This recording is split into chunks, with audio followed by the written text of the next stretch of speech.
После смерти я заспавнился возле микроволновки. Я открыл ее, и там лежал тот самый мандарин. Значит, я не самообнулился. Я просто сменил ветку времени. Аой в этой ветке не оказалось. Видимо, не все переносятся вместе с тобой. В этом письме я прочитал, что, оказывается, деньги на моем счете поступают каждую неделю в размере 10 тысяч йен, и это деньги от моих папы и мамы, а значит, они не оставили меня одного в этом городе звериного капитализма и моего отчаяния. Стойте! Было ли это в прошлый раз, когда я заходил сюда? Я не обновлял игру. Она обновилась сама. Деревенский дом. Аренда 15 тысяч йен. Может быть, на следующей неделе, когда мама и папа перечислят мне деньги. Если я еще смогу пережить эту. Обо мне, если сказать, то я весь век чем дышал, только и есть что жратва, доплата за квартиру. Поэтому мы не будем тратить эти деньги сразу на аренду, усложняя себе задачу и выживая с нуля. Вместо этого мы поступим разумно. Мы инвестируем эти деньги в базовый сет выживальщика. После чего? Денег у нас больше нет. Сковородку мы, конечно, покупать не будем. Сковородка будет позаимствована с работы. В режиме без премиума многие пагубные состояния здесь неизлечимы. Это касается простуды и теплового удара. Когда я приходил с простудой к медсестре, она находится во втором корпусе на первом этаже. Она давала мне глупые советы есть коренья деревьев и что-то в таком духе. На мое предсмертное состояние она никак не реагировала. Ты втираешь мне какую-то дичь. Здесь нужно внимательно следить за показателями здоровья. Например, при употреблении холодных напитков важно, чтобы показатель не превышал значение 100, иначе простуда и конец игры. То же самое с горячими напитками. От них можно получить тепловой удар. То есть должны быть интервалы между потреблением жидкости, чтобы накладываемый отрицательный эффект убавлялся.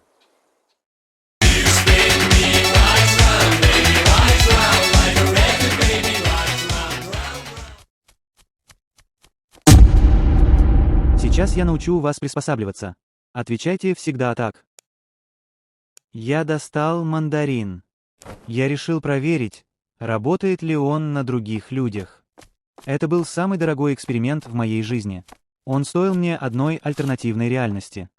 В этой реальности я не хочу умирать. Я хочу жить. Стойте. В прошлый раз здесь разве было это красное молоко? Здесь добавили сливки. Я посмотрел, разработчик решил, что нам нужен тортик. Нужна клубника. И кастелла. Одну кастеллу можно забрать с работы. Как будто это мой самый логически неопровержимый вывод в жизни, ведь всегда остается одна лишняя в конце смены. Смысл обновления не в сливках, а в том, чтобы я наконец научился готовить. Я сделал тортик, и это самый красивый объект в моем доме. Я взял носочки и еще одни сливки. Раньше я покупал 2 онигири по 300 калорий за 100 йен. А теперь одни сливки на 588 калорий за 200 йен. Математика говорит, это невыгодно, а моя лень говорит зато за один клик. И лень победила. Я вступал в драмкружок, но не показал вам вещи, которые здесь есть. Я все книжки здесь перепробовал, а все не по зубам, кроме Алисы в стране чудес.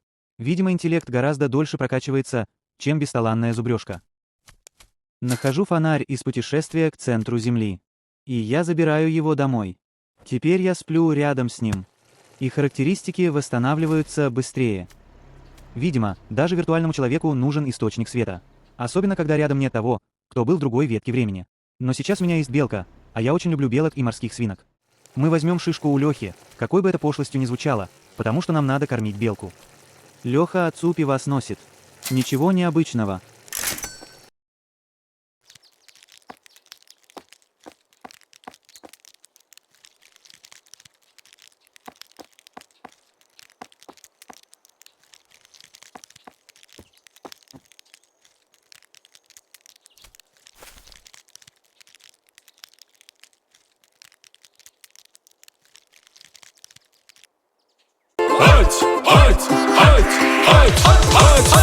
Надо поле притоптать. Наелась и спит. Как же мило.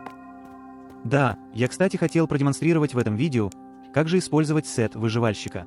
Это новое открытие для вас, беспрецедентный доселе способ выживания. Мы будем сами кипятить воду в чайнике. Это логично делает ее безопасной для употребления, и мы обходимся без 100 йен каждый раз. Нужно лишь купить газовый баллон за 500 йен. Надеюсь, это не приведет нас ни к каким печальным последствиям.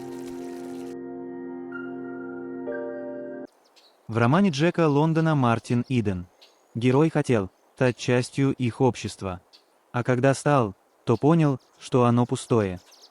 Как все эти 3D-модельки, ходящие здесь. Может быть, дело не во мне. Возможно, проблема не в том, что я не умею чувствовать. Возможно, я просто живу в мире, где чувства обесценены и мир низкополигонален. Может быть, я не сломан.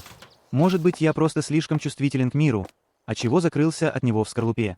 Я все еще не понял свою роль в драмкружке. Я попробую снова. В другом клубе и с другим исходом. Расчленитель. Этот выпуск получился спокойным. Так как белка обладает убаюкивающим эффектом, и я все-таки тяжелые эмоции испытываю за экраном, неизвестно в силу чего. Поэтому душа требует сделать для Владимира что-нибудь хорошенькое. I am just a kitten, hardly fit my mittens, much too small I figure. One day I'll be bigger, one day I'll be a great big kitty cat. Use open windows to go from flat to flat. Meow meow meow meow meow meow meow meow meow meow meow. Я долго решал, в какой следующий клуб вступить, и выбрал тот, что ближе к моему нутру. В клубе садоводства, кажется, главное требование – это наличие белки на голове. Это послужило моим обоснованием для вступления в клуб. Если жизнь человека наполняется смыслом, все у него получается. Тем, кто ложится спать, спокойного сна. Вот это место. Я так понимаю, сюда надо складировать урожай и, возможно, получать за это денежку. Вот он, мой родной чернозем, да русская степь привольная. Если начать рассуждать о любви на философских предпосылках этого клуба, то даже помидор понимает, что люди не знают, что такое любовь.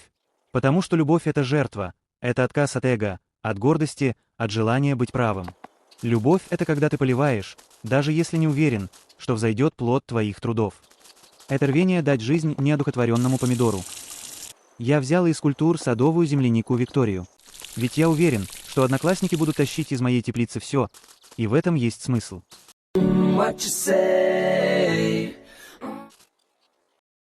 Этим я подкреплю слова о том, что моя любовь безматериальна. Любовь не должна быть логичной. Родной чернозем, после полива растений твои ноги черные, в шлепках, в брызгах, в земле. И в этом почему-то больше реальности, чем во всех этих окнах с поверхностными диалогами здесь. Товарищи, я еще не решил, что делать с героем. Каждый раз, когда история обнуляется, и ты снова стоишь в пустой комнате, или сидишь без материала, не зная, что делать, мне страшно. Если честно, я хотел сказать, что даже хорошая игра со временем начинает надоедать. А эта игра может показаться милой, не в обиду вам, но под ней скрывается волк в овечьей шкуре. Девочек я здесь делать не буду, так как они светят своими панцу мне в лицо, а это наказуемо и ощущается тревожно. Пока мы ладим с Владимиром. В следующей серии я постараюсь заселить его в деревенский дом. Хотя вы можете сами, просто выберите легкий режим.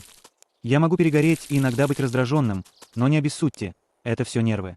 В теплице, кажется, можно получить тепловой удар тоже. Meow meow and a meow meow meow cat.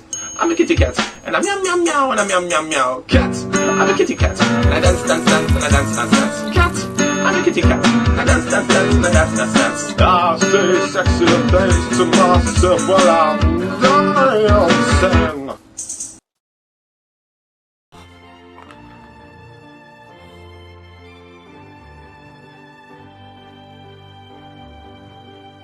Снова убегаешь? Шизуко, отец и все. Я такой слабый. Простите за то, что родился. Простите.